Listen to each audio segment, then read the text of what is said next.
Et on a une médaille, Clarisse Abdianou, qui a une médaille, moins de 63 kilos.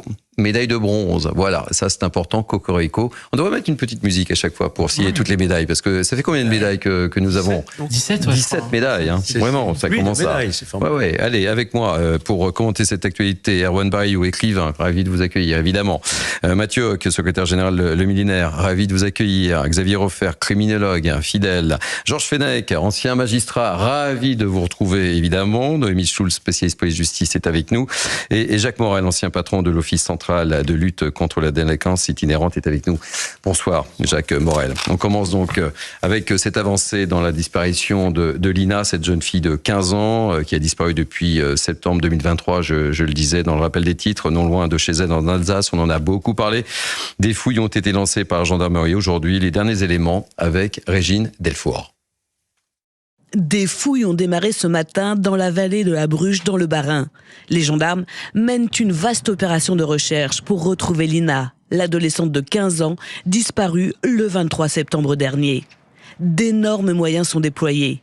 Les enquêteurs de l'IRCGN, l'Institut de recherche criminelle de la gendarmerie, sont sur place, ainsi qu'une vingtaine de gendarmes locaux. Des chiens des brigades cynophiles sont également mobilisés.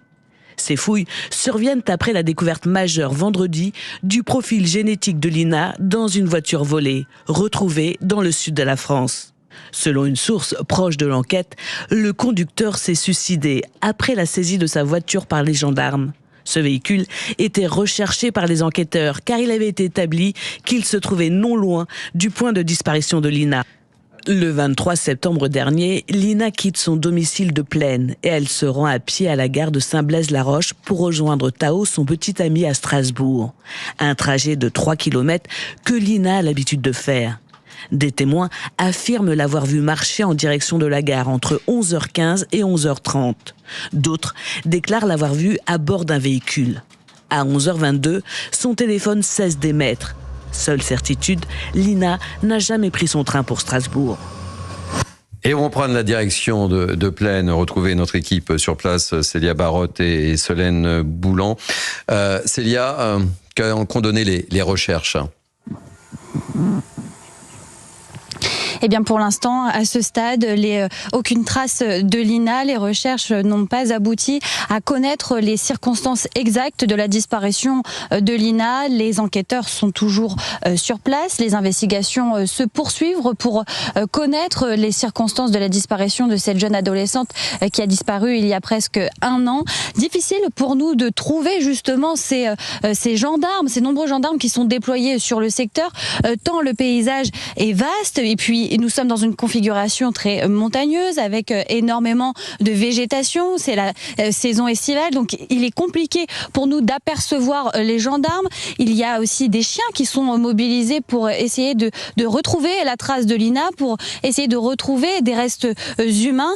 Ici, en tout cas, l'émotion est toujours très intense à Plaine, puisque des dessins sont accrochés sur le parcours, l'itinéraire qu'a emprunté Lina le jour de sa disparition, des dessins, des messages, mais aussi des photos qui permettent de ne jamais oublier Lina. En tout cas, l'espoir est très intense ici dans la commune de Plaine et nous allons attendre les nouvelles précisions du procureur de la République, du parquet de Strasbourg pour connaître une avancée. Est-ce qu'il va y avoir des réponses aujourd'hui? Mais en tout cas, c'est un tournant quand même majeur dans cette enquête, dans cette affaire, puisque pour la première fois, des fouilles sont réalisées dans le secteur. Il y a eu aussi des traces ADN qui ont été retrouvées de Lina. Donc, il y a des pistes qui sont ouvertes, mais pour l'instant, aucune réponse précise aux nombreuses questions que se posent les proches de Lina. Célia Barotte, accompagnée de Solène Boulan, depuis Plaine, dans le Bas-Rhin. Noémie Schulz, vous êtes avec nous. Le parquet a communiqué cet après-midi. Oui, il y a un peu plus d'1 heure, une communication très, très succincte pour nous dire qu'à ce stade, les importants moyens engagés aux côtés des enquêteurs de la gendarmerie, des experts de l'IRCGN, l'Institut de recherche criminelle de la gendarmerie nationale, des chiens spécialisés dans la recherche de restes humains, malgré ces moyens déployés, eh bien, ça n'a pas permis de retrouver quelques traces que ce soit de Lina. Alors on savait que souvent quand on apprend que des fouilles commencent, on se dit tiens, on va peut-être savoir connaître la fin de l'histoire rapidement. malheureusement, ça peut être très long, ça peut prendre des jours, des semaines, des mois. On a vu dans l'affaire de la disparition d'Estelle Mouzin que des fouilles ont été organisées à de très nombreuses reprises, avec parfois un laps de temps très long entre différentes sessions de fouilles, et que malheureusement, on n'a jamais retrouvé le corps de la fillette. Alors, on parle de faits qui remontent à de très nombreuses années. C'est beaucoup plus ancien que la disparition de Lina, qui date d'il y a moins d'1 an. Mais il faut savoir d'abord que la zone est vaste, qu'il y a plusieurs zones d'ailleurs qui ont été fouillées aujourd'hui, et qu'on travaille à partir d'éléments sans doute GPS, de localisation de bornage téléphonique, mais que le suspect, la personne qui visiblement était dans cette voiture et a fait monter Lina, eh bien s'est suicidée. Enfin, si encore une fois on a des éléments encore incertains, mais si cette personne est bien à l'origine de la disparition, cette personne s'est donné la mort et donc n'est plus là pour donner des informations aux enquêteurs. Donc on cherche sur une zone assez vaste. Et puis l'autre interrogation, c'est ce corps a-t-il été abandonné, laissé à l'air libre dans la nature? En quel cas on sait que près d'1 an après, il est quasiment impossible de retrouver un corps, peut-être quelques ossements. S'il a été enterré, ça rend plus difficile le fait de le retrouver, mais on peut espérer en revanche retrouver plus d'éléments. Merci Noémie Schulz. Georges Fenech, on pense à la maman, on se souvient des appels lancés par la maman de Lina. Hein. Oui, c'est certain que la douleur est très forte aujourd'hui, parce que plus l'espoir de retrouver le corps, si je puis dire, renaît avec ces éléments nouveaux. Mais il ne faut pas non plus donner de trop faux espoirs. Ça va être une recherche très, très compliquée. Et il faudra vraiment un coup de chance, quelque chose, un élément qui permettra aux enquêteurs d'arriver à localiser le corps. On peut peut-être espérer, par exemple, que cet individu qui s'est suicidé, donc manifestement c'est le suspect qui s'est suicidé, a peut-être fait une confidence à quelqu'un de sa famille ou de ses proches sur ce qui s'est passé, peut-être, puisqu'il n'est plus là pour parler.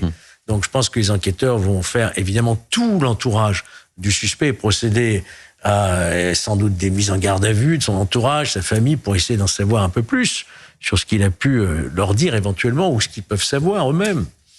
Mais ne nous leurrons pas. Ce sera sans doute un travail très très complexe, très difficile pour les enquêteurs de localiser dans cette zone qui est très vaste, montagneuse et tout, un corps à partir de peut-être positionnement GPS, mais ça va être très compliqué.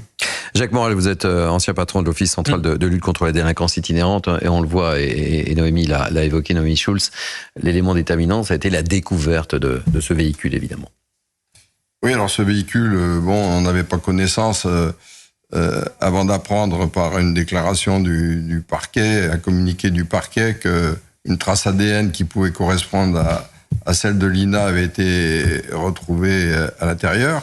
On apprend d'ailleurs aujourd'hui qu'en fait le propriétaire de ce véhicule qui était volé, qui était signalé volé, s'est suicidé apparemment il y a plusieurs semaines. Donc dans le temps, la chronologie, je ne sais pas comment ça se passe, mais en tout état de cause, effectivement, en se suicidant, il a pratiquement signé qu'il était l'auteur de ces faits. Et comme le disait mon voisin, les recherches...